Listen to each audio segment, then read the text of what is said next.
Welcome to Shrad's Talks Books. I'm Shrad. I'm a bookworm. I read, review, share, and give unsolicited book recommendations to all my friends who may or may not be readers. I genuinely believe that the books are dangerous and they should come with a warning label that says, "This might change your world." This podcast is my way of taking those unsolicited book recommendations to a new level. I will talk about books that I read, things that are about books, book world, authors, new and old favorites, once a week.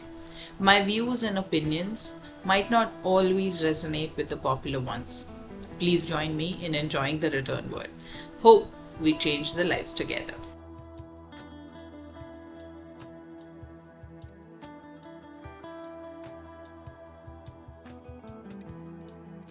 Verity by Coleen Hoover.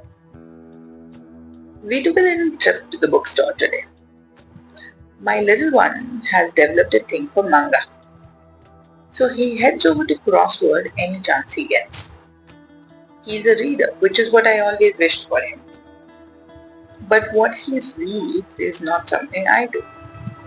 Frankly, I don't even understand half the things he reads. But then I guess that's what makes the world, isn't it? We're all different people with different likes and different dislikes. What you like, I might despise, and what I enjoy, you might think trash. Now, strangely, I've seen that overall reading community. As a community, we are very prudish and sometimes downright judgmental about other people's reading choices. And nothing proves that better than the book we are discussing today. Now, Verity was released in 2018. I came across it in 2022. When I decided to give this a try, it was being hyped all over my reading groups. And people were literally all over the place about it. Some were singing praises. Some of them were really harsh critics. Reviews were poles apart. Some claimed they loved it. Some say it is the worst Coleen Hoover novel there is. The only thing common was that most people finished it and they finished it in one sitting. Now, when heaven and hell both show up on the same page in the review section of Goodreads, you know you hit the jackpot. Coleen Hoover is typically lauded for her romance and women's fiction books. I've not personally read it, but most her reviews for her other books say that she writes tearjerkers. And that's why my curiosity was piqued when the reviews of Verity didn't match up with her other work. The point is, if you never read any of Coleen's books, you would probably be better suited to read Verity. Oh, but, be warned. Verity isn't a book for everyone. It's exactly like all the reviews say. Verity is a story of Lauren Ashley. She's a struggling writer who is finding it very hard to live an author's life. There's lack of work, her income sources are dwindling, which is causing her a hardship. For the lack of a better word, she's basically on the verge of a financial ruin.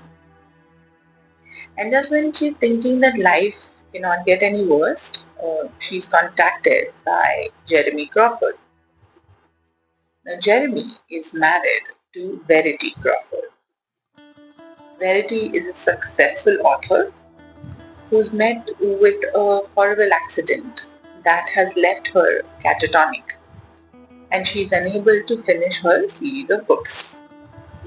Logan is contracted by Jeremy to complete his wife's work.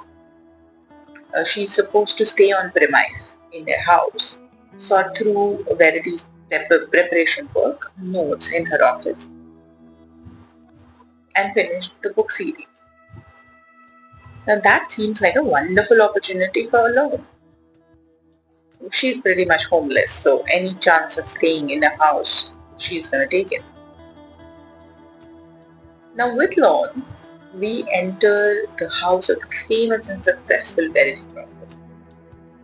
Verity was in the middle of a very successful novel series, and due to the accident and a few very drastic events in her life, she has been catatonic and she's not able to complete the series. The publisher is behind them to finish it, hence Lowen's contract.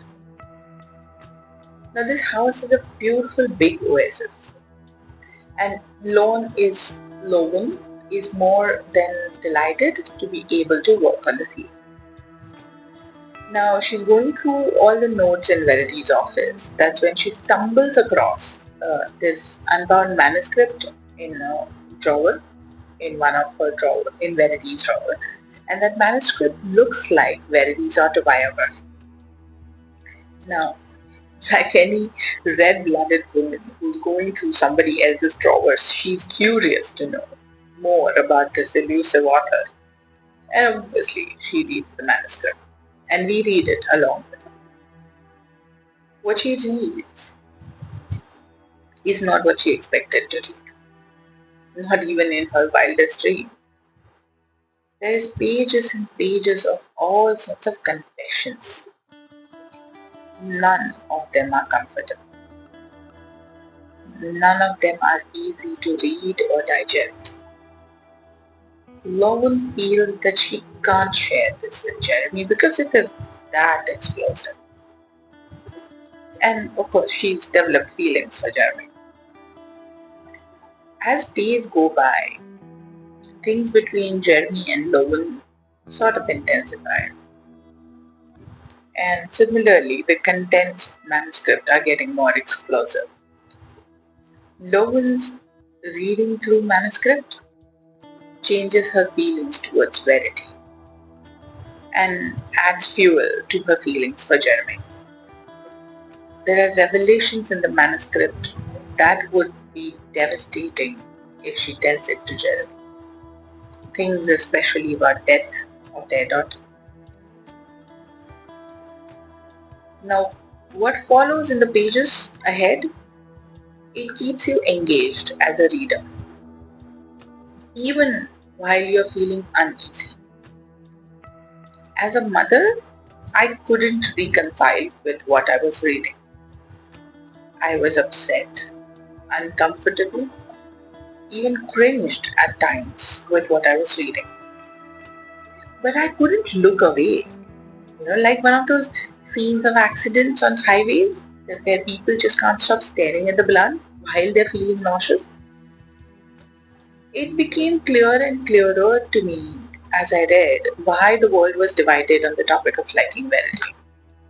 It's a deeply twisted book. While the narrative is fast and gripping and engaging, the twists in the novel, they are equally riveting. It's a good, fast-paced, kind of thrilling, kind of chilling novel.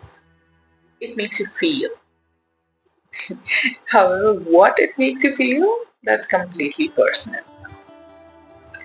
The novel at the end of it all makes you question so many questions. Questions your moral judgment, question your understanding, question of human nature.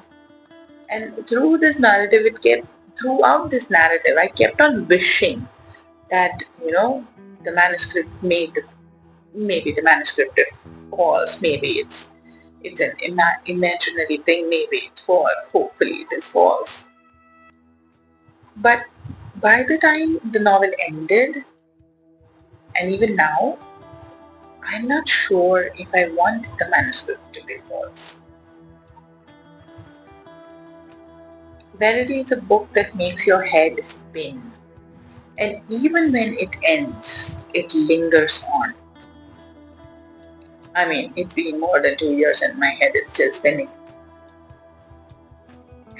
If you don't want to read it for the sensational nature of the book, I will still say that read it for the sake of reading something that stirs emotions and stays with you for a long time.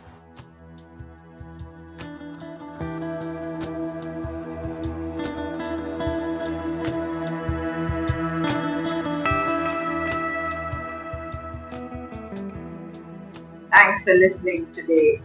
It was fun talking in your ears. If you like what you heard, please share and subscribe and follow for more. There is much more coming your way, I promise.